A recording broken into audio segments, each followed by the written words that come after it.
नमस्कार दोस्तों, स्वागत है आप सबका। दोस्तों, गर्मी हो चाहे सर्दी, हम लोग सीजनल फूल तो लगाते ही रहते हैं और आज ऐसे ही सीजनल फूल के बारे में मैं बात कर रही हूँ आपसे। तो जो परमानेंट फूल होते हैं वो तो हमेशा हमारे गार्डन में बने ही रहते हैं, सालों साल चलते हैं। लेकिन जो सीजनल फूल होते हैं उन्हें हमेशा लगाना होता है, चाहे हम उन्हें कटिंग से लगाएं चाहे बीज से लगाएं।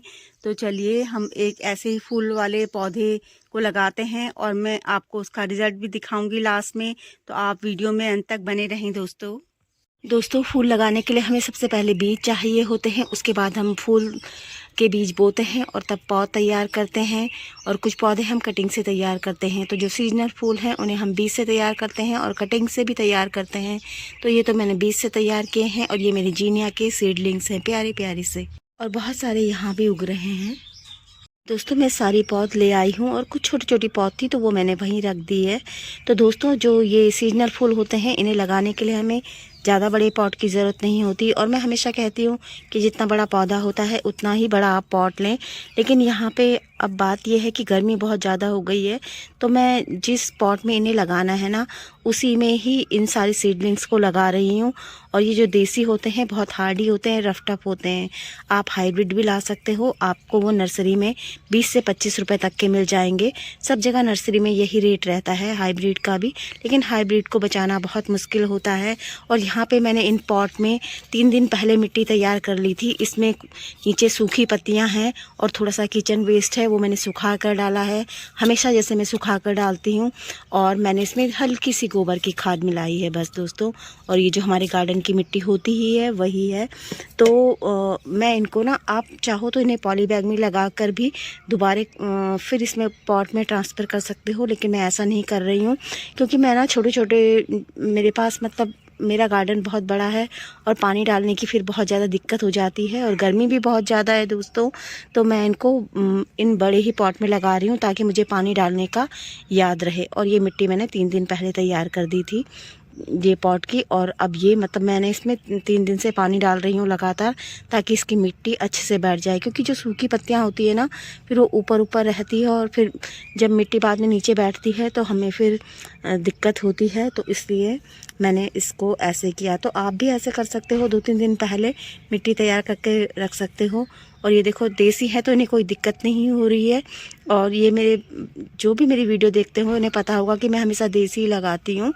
हाइब्रिड मैंने अभी तक ख़रीदे नहीं हैं। सूखा फूल मुझे मिल गया था कहीं, तब से मतलब सालों से मेरे गार्डन में यूं ही बना हुआ है और मैं ऐसे संभाल कर रखती रहती हूँ और इसे इस तरह से लगाती रहती हूँ। तो जो जीनिया होता है ना बहुत सारे रंगों में आता है दोस्तों, बहुत सारे रंगों में। और हाइब्रिड में आपको बहुत सुंदर सुंदर और बहुत प्यारे प्यारे रंग मिल जाएंगे। और जो देसी होते हैं वो बहुत बड़े हो जाते हैं, लंबे लंबे से हो जाते हैं। और जो हाइब्रिड होते हैं वो छोटे छोटे ही रहते हैं। तो दोस्तों, जो भी आपको पसंद हो आप उन्हें लगा सकते हो। और शायद ये कटिंग से भी हो जाता है, मैंने कभी इसे ट्राई नहीं किया कटिंग से लगाना, लेकिन हो जाते हैं सीजनल पौधे। तो अगर आप चाहो तो कहीं से कटिंग मिल जाए तो कटिंग से भी लगा सकते हो। और दूसरा ये है कि आप इसके बीज भी मंगा सकते हो, ऑनलाइन मंगा सकते हो या नर्सरी से ख़रीद सकते हो। लेकिन यह है कि बीज लगाने के लिए अभी थोड़ा देर हो गई है और चाहो तो अभी भी लगा सकते हो बीज से। दोस्तों, मैंने मिट्टी को अच्छे से खोद दिया है। दोस्तों, मैं एक पॉट में 4 पौधे लगा रही हूँ, तो 2 पौधे तो मैं इसमें रहने दूंगी और 2 पौधे इसके मैं दूसरे पॉट में शिफ्ट कर दूंगी। और इतने बड़े पॉट में मैं इसलिए लगा रही हूँ सारी सीडलिंग, ताकि मेरे पानी डालने के लिए सही रहे। क्योंकि पानी डालने के लिए गर्मी में आपको पता ही है कि बहुत ज़्यादा हो जाता है और अगर हम पानी नहीं डालेंगे तो हमारे पौधे मरने में देर भी नहीं लगेगी। तो इसलिए इन बातों को ध्यान रख के मैंने बड़े पॉट में लगा रही हूँ। दोस्तों, ये 2 पॉट मेरे आगे हैं तो इन्हें मैंने आगे लगा दिया। और अब हम चलते हैं पीछे वाले गमलों में, अब हम उन्हें वहाँ लगाएंगे।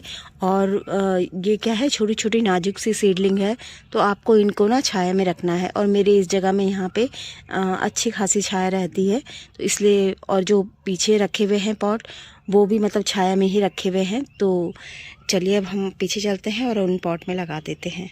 दोस्तों, कुछ पौधे मैंने यहाँ लगा दिए हैं पीछे, यहाँ पॉट खाली थे। तो अभी तो मेरी बहुत सारी पौध तैयार हो रही है जीनिया की। तो जैसे जैसे पॉट खाली होते जाएंगे वैसे वैसे मैं लगाती जाऊंगी।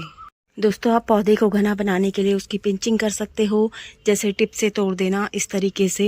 यहाँ पे देखो मैंने तोड़ा था तो इसकी 2 ब्रांचें आ गई हैं इस साइड से, और इधर भी अब मैंने इसको भी तोड़ दिया है तो इसमें भी और ब्रांचें आ जाएगी यहाँ। ऐसा ही मैंने इस पौधे के साथ किया, तो इस तरह से आप करेंगे तो पौधा काफ़ी घना हो जाता है आपका दोस्तों। तो ये छोटी छोटी टिप्स आपको फॉलो करनी चाहिए। जो देसी जीनिया होते हैं दोस्तों ये बहुत रफ टफ होते हैं, तो ये तेज़ धूप में भी अच्छे से चल जाते हैं। लेकिन जो हमारे हाइब्रिड जीनिया होते हैं उनको आप सिर्फ 2-3 घंटे की धूप दें, और बाकी कोशिश करें कि बड़े बड़े पौधों के साथ रख दें या ग्रीन नेट के नीचे रख दें। तो इस तरह से करेंगे तो आपके जो हाइब्रिड जीनिया है वो काफ़ी टाइम चल पाएंगे, और उनके फूल हैं वो भी जल्दी जल्दी ख़राब नहीं होंगे तेज़ धूप से, वरना तेज़ धूप से फूल आजकल काफ़ी ख़राब हो जा रहे हैं। दोस्तों जब आपको लगे कि पौधा अच्छे से बढ़ने लग गया है और उसमें अब कलियां बनने लग गई हैं, तो उसमें कोई भी पोटेशियम युक्त खाद आप दे सकते हैं, जो भी आपके पास हो, चाहे केमिकल हो चाहे ऑर्गेनिक हो। अब ये सारे ही जीनिया इतने बड़े हो चुके हैं और इनमें फूल भी खिलने लग गए हैं, सब अलग अलग रंग के आप देख सकते हो। कोई ऑरेंज है, कोई रेड है, कोई ऑफ वाइट है, कुछ यहाँ रखे हैं इनमें भी कलियाँ आ गई हैं दोस्तों अगर वीडियो पसंद आए तो एक लाइक ज़रूर करें और सब्सक्राइब भी करें, और वीडियो में अंत तक बने रहने के लिए आप सभी का बहुत बहुत धन्यवाद।